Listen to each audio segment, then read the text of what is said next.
Ok, nós estamos já transmitindo.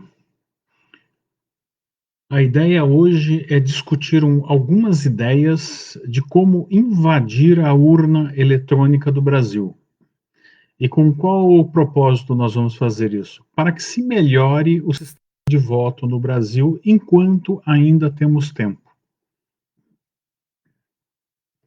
Antes de mais nada, eu quero fazer aqui uma apresentação do meu currículo, porque eu sou alguém que entende um pouco do que nós vamos falar aqui. Tenho uma pequena experiência, né? Sou formado em Ciência da Computação pela UFSCar, né, Universidade Federal de São Carlos, desde 1984. Trabalho no INPE, num grupo de eu entrei, né, no INPE, num grupo de computação de bordo em 1985, computação de bordo de satélites. Eu era responsável pela testagem, ou seja, eu desenvolvi o software de testagem e eu mesmo realizei muitos dos testes que foram feitos no computador de bordo do SCD-1, SCD-2, etc. Também trabalhei como professor convidado para, obviamente, sistemas operacionais, né, que é a minha especialidade dentro do INPE, ou faz parte do meu conhecimento, entre muitas outras coisas agora. Na Unital eu também fui professor de sistemas operacionais e no IMES de Catanduva eu fui professor concursado, fui contratado para a organização, recuperação, segurança de informação e também passei a atuar em inteligência artificial. Eu tinha um projeto bastante interessante que eu desenvolvi no INPE e continuei um pouco lá no IMES de Catanduva.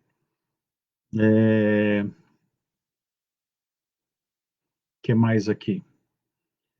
E, obviamente, dentro do INPE, eu atuei como professor de supervisão de bordo, né, de computação de bordo, nos cursos de inverno do INPE.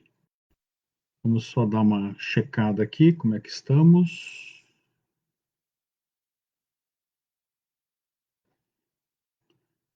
Não está mostrando na página, mas eu acredito que pelas estatísticas aqui está tudo muito bem. Ok.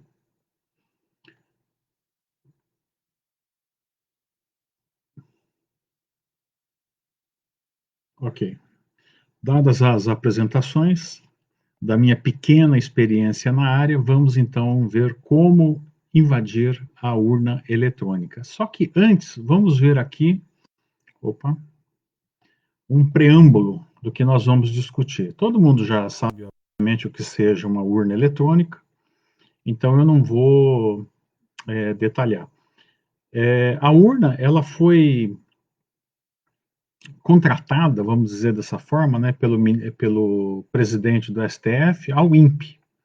Então, diversos colegas meus, colegas de sala mesmo, sala não, vizinhos de sala, né, porque eles eram de outra área, que é a área de solo, né.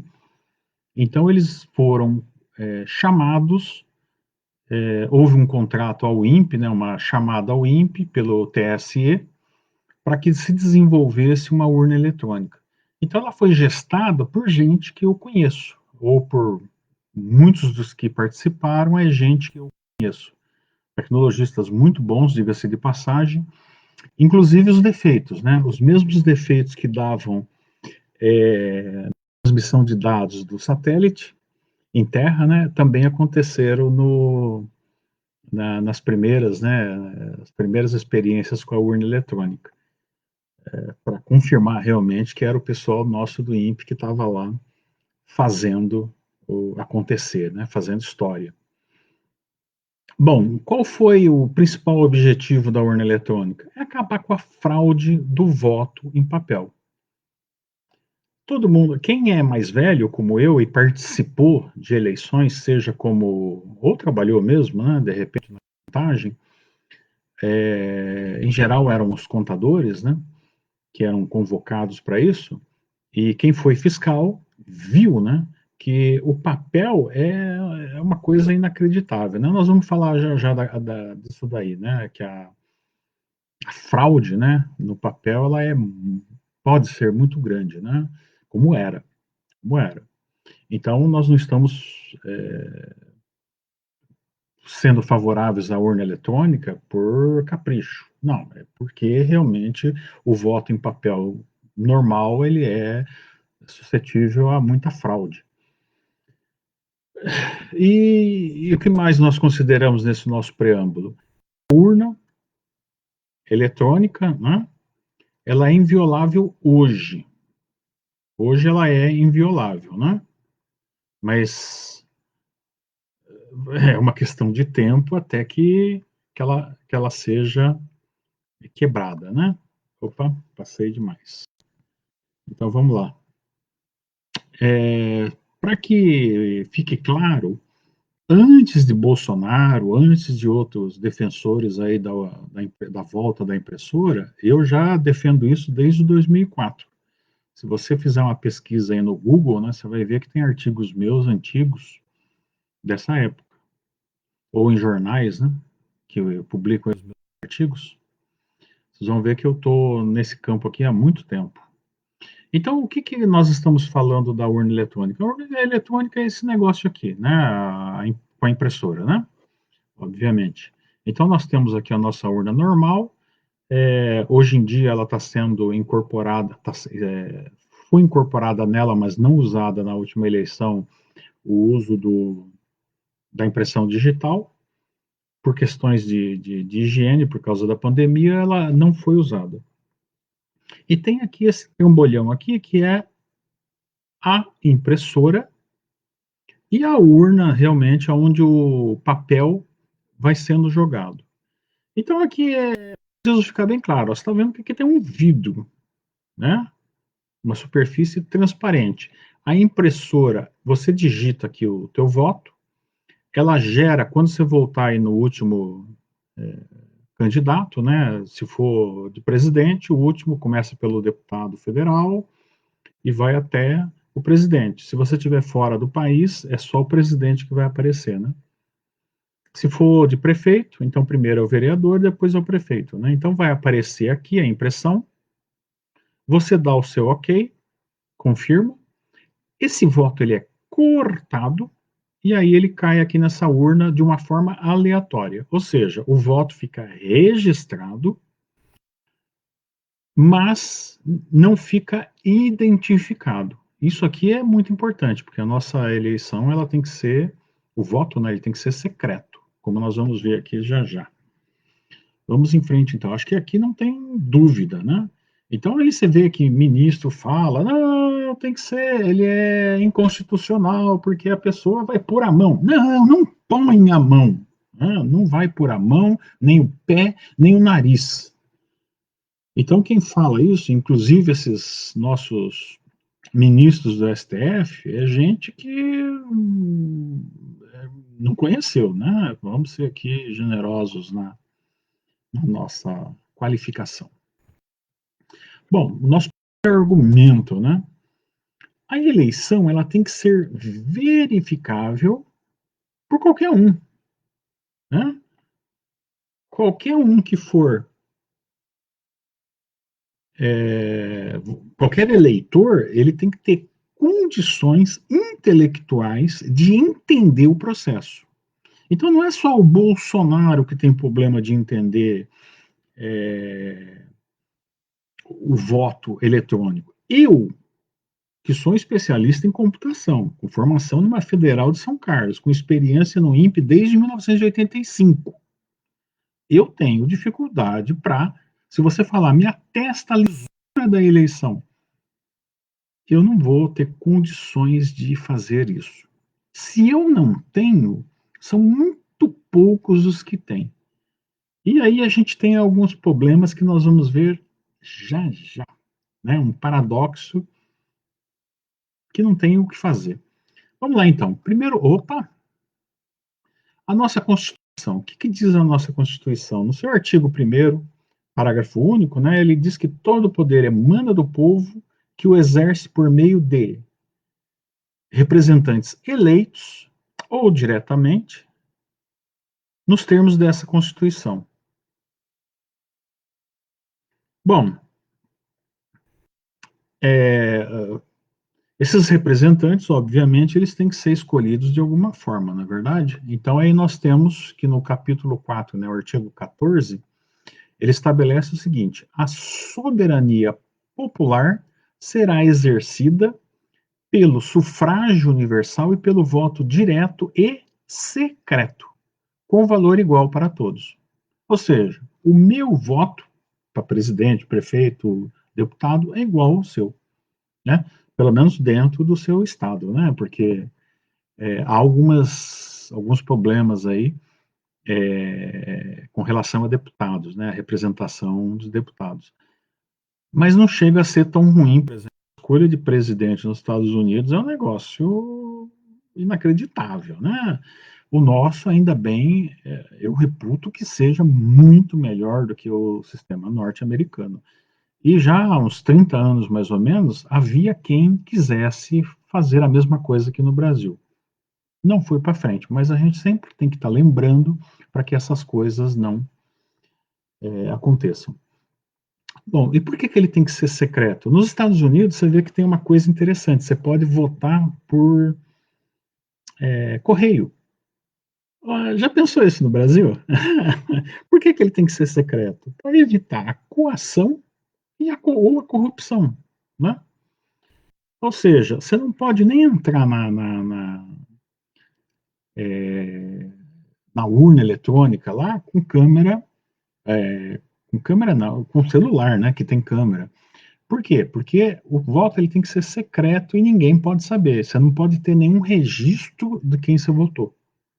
Então, às vezes, vai lá o candidato a presidente e tiram foto, não sei o quê, blá, blá, blá. Aliás, até lembrei agora, né? Pegaram o Sarney, né? O Sarney, que era aliado, acho que se não me falha a memória, da Dilma, né? Não votou na Dilma. Mas vamos em frente. Então, o que que acontece? O voto ele tem que ser imaculado, sem engano ou adulteração. Então, o voto tem que garantir essas três qualidades nele, que no papel não garante. Por quê? Porque pode rasurar, porque quem vota em branco pode ser alterado, ou de repente até quem votou corretamente, o cara vai lá e anula. Vai lá, faz uma marca, ou faz um X, bota um número na frente. Então, assim, o papel é uma desgraça, ok? Agora, algo que nós vamos ver já já, né, vamos reforçar isso, né, o voto, ele precisa permitir recontagem. Essa é uma grande falha da urna eletrônica nos modos como ela é feita atualmente, ok? Perfeito. Deixa eu abrir aqui um segundo para de repente ir acompanhando alguma colocação. Se alguém tiver dúvida, fica à vontade. Eu já vi aqui que o Brida já deu aqui um olá. João Paulo, vamos em frente. Muito bem. Quais são as fragilidades do voto em papel? A gente já bateu aqui, né, mas vamos reforçar. Você pode alterar a contagem dos votos, né, porque é uma maluquice. Você pode anular um voto que esteja correto. E você pode adulterar um voto do eleitor. Um voto em branco você pode torná-lo para o seu candidato, né? Isso aí, eu conheci muitos malufistas contadores que diziam abertamente que, sempre que possível, criavam ali um voto para o Maluf. Então, assim, não estou dizendo que seja só o Maluf. Eu acredito que seja generalizado, mas é algo que, né? Agora, qual é a grande vantagem do voto em papel? Ele permite a recontagem, né? Coisa que a urna, com a impressão, nos modos como era e como eu já expliquei aqui, ela também permite essa recontagem, ok? Bom, A gente vê aí o presidente do STF, né, vir dizer que a urna ela tem garantia, segurança, ela é inviolável. Gente, não existe sistema inviolável. Isso daqui não existe, né? Não existe, não tem como. Ok? Como é que você sabe disso, né? Assim, exemplos práticos do nosso dia a dia, né? Quem já perdeu as chaves do carro, né? Ou então da casa, sabe, né? Vem ali você vai ali, chama um chaveiro, ele vem ali com uma barrinha de ferro, enfia ali, plac, teu carro está aberto. Ou então vai ali com a gazua, né? Na tua casa, com aqueles dois araminhos entortados, né? Abriu a porta da sua casa. Então, meu amigo, a tua casa que você confia que está segura, não está, né? Às vezes a gente coloca aquelas novas chaves com quatro, né? Nem lembro mais o nome, mas eu nunca vi abrir aquilo lá, mas eu também garanto que tem expert por aí que consegue abrir sem problema nenhum. Um outro exemplo também de sistema inviolável, né, é que antes da Segunda Guerra Mundial, a França, né, que sabia que ia entrar quando ficou claro que ela ia entrar em guerra mais cedo ou mais tarde com a Alemanha, ela criou aqui na fronteira o que se chamou a linha Maginot. Eu não vou entrar em detalhes aqui, né? Vocês aí depois pesquisem, né? Mas aí, bom, se ela é impenetrável, invencível, o que você faz? Os alemães contornaram. Eles invadiram aqui a, a Bélgica, né? E da Bélgica invadiram a França pelo norte e desceram, né? Então a tua linha invencível não serviu para nada. E aqui é o grande cerne que nós vamos nos basear. Gente, o Irã, ele criou o sistema dele. Você sabe que para controlar as centrífugas para enriquecer urânio, você precisa ter o controle das rotações. Por quê? Porque você tem que botar elas numa velocidade muito alta, mas não tão alta a ponto de danificá-las. E, obviamente, esse sistema fica fisicamente fora, assim como as urnas, fica fora da internet. Ou seja, em princípio, é, né? Em princípio, é impossível invadir o sistema de enriquecimento de urânio, assim como é impossível invadir a urna. Só que os israelenses, né, que não são imbecis, como quem acha que a urna no caso aqui, imbecil, vamos deixar claro, né? É gente que não conhece, né? Não sabe. Entendeu? Então, fala, repete o que escuta. E esse repetir o que escuta, quem na área sabe que não é bem assim, né? Os sistemas de computação, os sistemas operacionais, os softwares, eles têm muitas falhas. Basta se abrir todo dia o jornal aí, basta ver os vazamentos de informação que aconteceu nos últimos dias, né? Então, assim, se um grande banco, se um INSS da vida, é, se esses grandes não conseguem proteger as suas informações, nada é inviolável, né? Nada é seguro. E aí vem aqui o nosso argumento 2, que foi justamente o que os israelenses fizeram com o sistema fora da internet, assim como as nossas urnas, dos iranianos. Ou seja, eles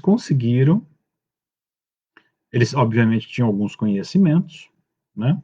Talvez até menos do que a gente tenha das urnas, estão seguindo, né? Talvez até menos.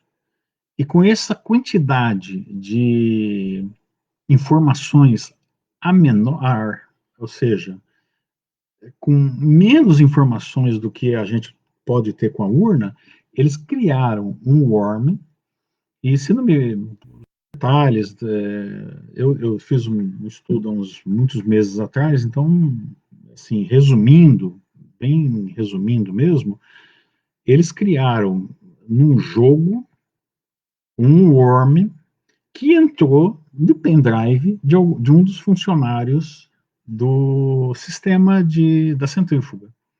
Esse funcionário, ele colocou, só, veja só, hein, só o fato de plugar o pendrive na, no sistema de computação, o worm, o vírus, né, ele se instalou e aí ele começou a mentir, vamos dizer dessa forma, né? Ele acelerava a centrífuga além da capacidade, mas dizia que estava no limite. Então, assim, em pouco tempo, um mês, eu não lembro agora o tempo certo, mas assim, em poucas semanas, né, várias centrífugas foram destruídas, ok? E aí, quais são as alegações, né? Vamos fazer aqui agora a nossa ponte, né, com a urna eletrônica. Quais são as alegações de segurança, né? Que a urna não está na internet, assim como o sistema dos iranianos também não estava. O software pode ser auditado, e auditado aqui, eles imaginam, eles dizem, né, que é você ver o código, mas na verdade eles não mostram todo o código. E por que não, né? A gente vai ver já já. Se mostrar todo o código, né? Eu conheço as fraquezas do código. Se eu conheço as fraquezas, eu exploro. Antes de transmitir, tem gente que acha, né? Não, ele faz a impressão da totalização dos votos. Gente, mas se eu for falsear os dados, não vai ser na transmissão, não vai ser lá na contagem final, vai ser durante a votação, ou através de uma alteração do programa, né? Ou com um sistema que rode em paralelo e que vai alterando os votos, né? De forma sutil, né? Eu não vou pegar o João Banana e dar 90% dos votos para ele. Essas coisas têm que ser discretas, né? E eventualmente até não ser suficiente para que ele ganhe. No caso, por exemplo, de um candidato a governador, a prefeito, você não pode ser descarado, né? Então você vai roubar ali uns 10% dos votos, 20% no máximo, dependendo da situação. Mas já pode ser suficiente para, obviamente, você, num contexto global de Brasil, você ter o domínio de um partido sobre a nação. Ok, então, antes de transmitir, essa impressão não vale quase para nada, a não ser para conferir, né? Para que lá na contagem final esteja correto. Mas aí os partidos têm que ter a sua infraestrutura, fazer os cálculos e tal. Ok? O nosso próximo argumento, né, o terceiro, que é o famoso, ele é auditável, porque mostra o código e a gente sabe que ele não mostra todo o código. Então, se ele não mostra todo o código, ele não pode ser auditável. Por quê? Alguém pode ter criado uma rotina em que altera o resultado final.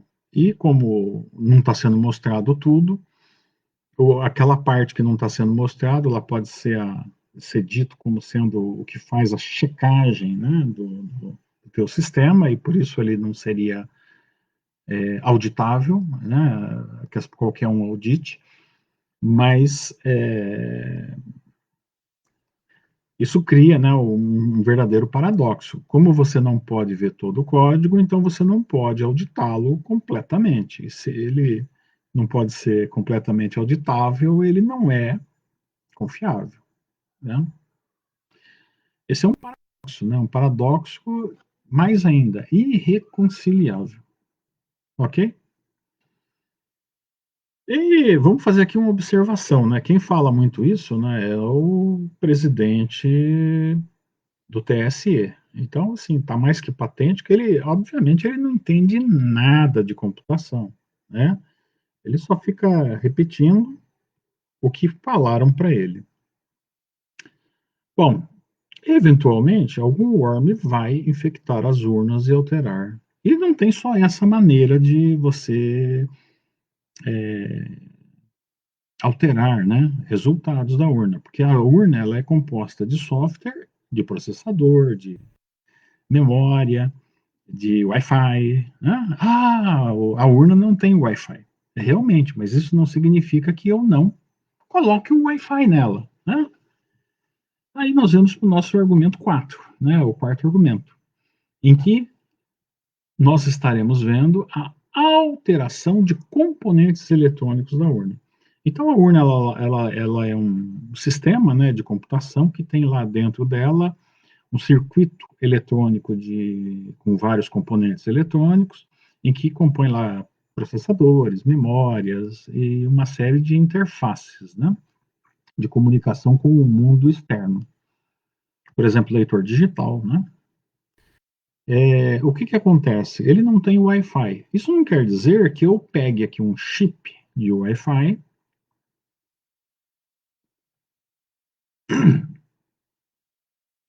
pinte de preto aqui, ou ponha alguma outra coisa aqui e coloco no meu circuito, né?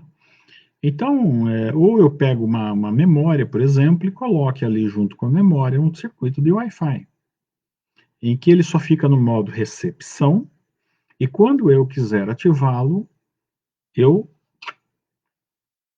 operando fora das frequências de Wi-Fi comum, ou seja, ele seria indetectável, entre aspas, né?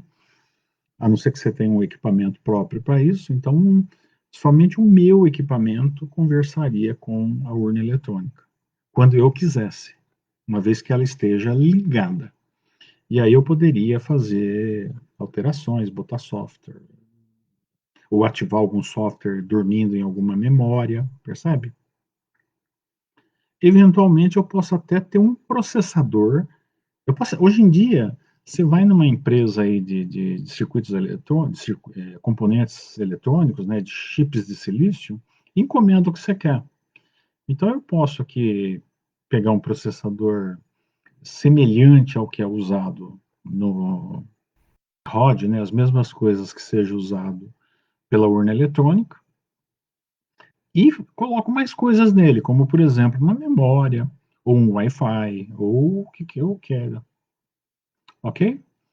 E aí eu posso fazer eletronicamente, usando componentes eletrônicos, também controlar as urnas ao meu bel prazer. Bom, de que forma eu vou fazer isso? Obviamente, eu vou ter que cooptar pessoas, né, técnicos, eletrônicos, gente que fabrica, né, não só os componentes, mas também os circuitos, né, as motherboards, né, da vida e coisas do tipo, né. E, eventualmente, os que dão manutenção, né, os técnicos. Eu já tenho lá centenas de milhares de urnas eletrônicas, né, 450.000. E, eventualmente, a cada eleição, uns 10% dão problema, né? E todo ano, ou toda eleição, provavelmente eu tenho que trocar baterias, coisas do tipo, porque não duram muito tempo, né?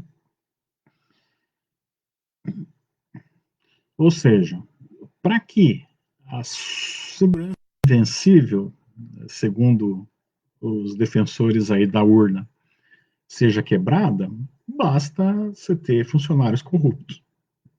Se você é um partido que está exercendo o controle, né?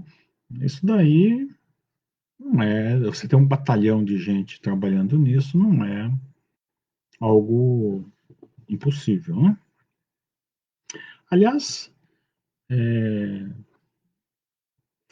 fica até estranho, né? Como é que pode? Nós temos nas forças aéreas, nas forças armadas, né? Força Aérea, o Exército, a Marinha, gente de TI, né?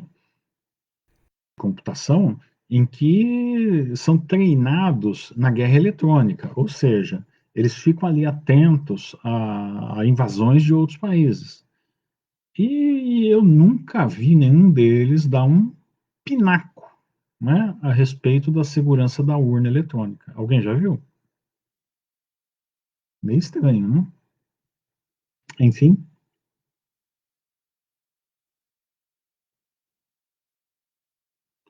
vamos lá. Próximo ponto. Qual que é a solução? Voltar às origens. E qual que é a origem? É ter o voto com a impressora, né? Com a impressora imprimindo o voto. Né? A impressora que imprime o voto, que permite ao eleitor verificar, né, através daquele dedo transparente, eu já falei antes, né? Só estou reforçando.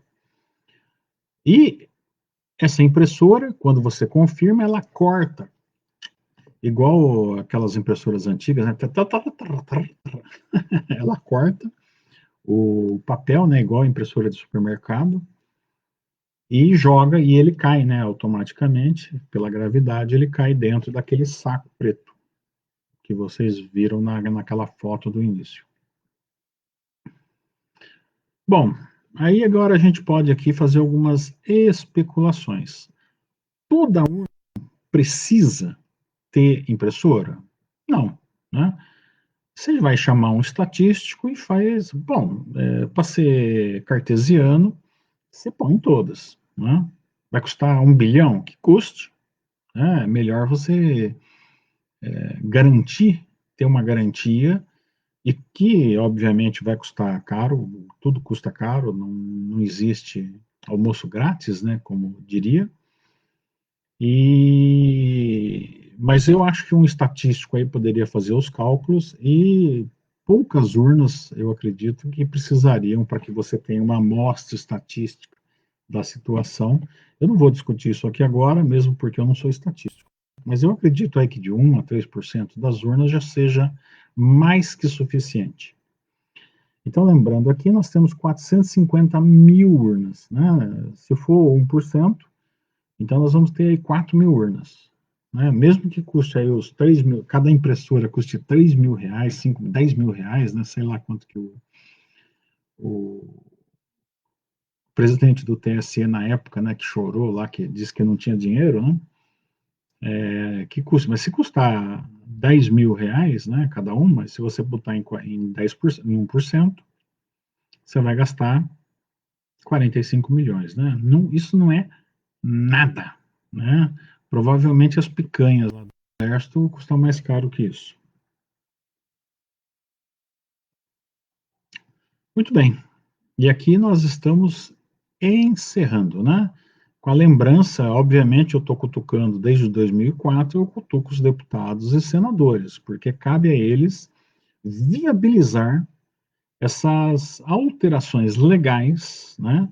E isso precisa ser feito enquanto há tempo, liberdade e democracia real, né? É isso aí. Obrigado a todos. Não estou vendo pergunta alguma. Agradeço ao pessoal que entrou aí. Deixa eu ver quem entrou agora de novo.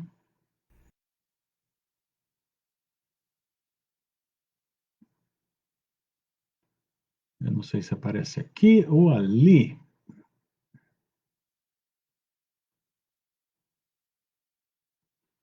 Puxa vida.